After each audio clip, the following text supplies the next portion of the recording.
সম্পর্কে দুটো কথা বলে উদ্বোধনটা করছি। আমি এই স্কুলে 15 সালে এসেছি।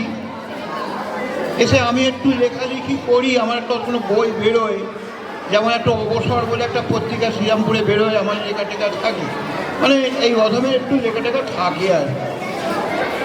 আর কিছু কিছু জায়গায় থাকে, সেখানে আমি স্কুলে বললাম একটা ম্যাগাজিন বার করতে হবে। মাস্টারমশাইকে তো খুব কাছের লোক পেয়ে গেছি, আর এই মাস্টারমশাইরা যারা আছে তাদের প্রচণ্ড সহযোগিতাও পেয়েছি। প্রথম সংস্করণ আমরা বার করেছি আগে, এটা আমাদের একটু দেরি হয়ে গেল, কারণ প্রায় 2 বছর হয়ে গেল, তাই তো 2 বছর। এটা প্রতি বছরই আমাদের বার করার একটা পরিকল্পনা রয়েছে, কিন্তু ম্যাগাজিন এমনই একটা জিনিস না, প্রত্যেক বড় বড় স্কুলে বার করতে পারে, কারণ প্রচুর খরচের জন্য অনেকে, শ্রীরামপুরে অনেক স্কুল আছে, কিন্তু ম্যাগাজিন হাতে গোনা 2-4টি স্কুল বার করে, বড় স্কুল। আমাদের একটা ছোট স্কুল, এই সাতঘরা স্কুল, একটা ম্যাগাজিন আমরা বার করেছি। এটা হচ্ছে 3য় সংস্করণ। প্রথম সংস্করণ আমরা 2 বছর হয়ে গেল, প্রতি বছর বার করার কথা। তখন যারা শিক্ষকতা করতেন তারা সহযোগিতা করেছে আমাকে, এবারেও তাই।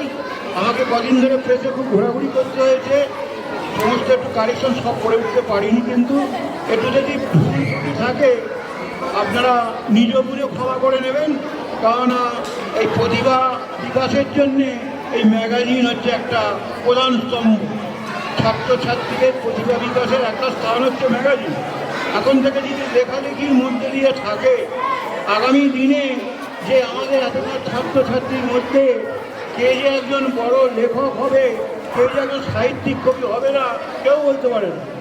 এতগুলো ছেলের মধ্যে সবাই ডাক্তার হবে না, ইঞ্জিনিয়ার হবে না, কিন্তু একটা দুটো তো হবে, তেমনি একটা কবি সাহিত্যও তো আমরা পেতে পারি। সেই জন্যেই এই ম্যাগাজিনের সূত্রপাত। আমরা একটা জিআর প্রতিযোগিতা পত্রিকাও বার করছি স্কুলে, এগুলো আমাদের একটা অলঙ্কার, স্কুলের অলঙ্কার। যাই হোক, আমার পত্রিকাটা প্রকাশ করা হচ্ছে, আপনারা দেখবেন, পড়বেন, আর আমাদের ছাত্রছাত্রীদের আশীর্বাদ করবেন, আগামী দিনে যেন আরও ভালো ভালো লেখা যেন আমরা পেতে পারি।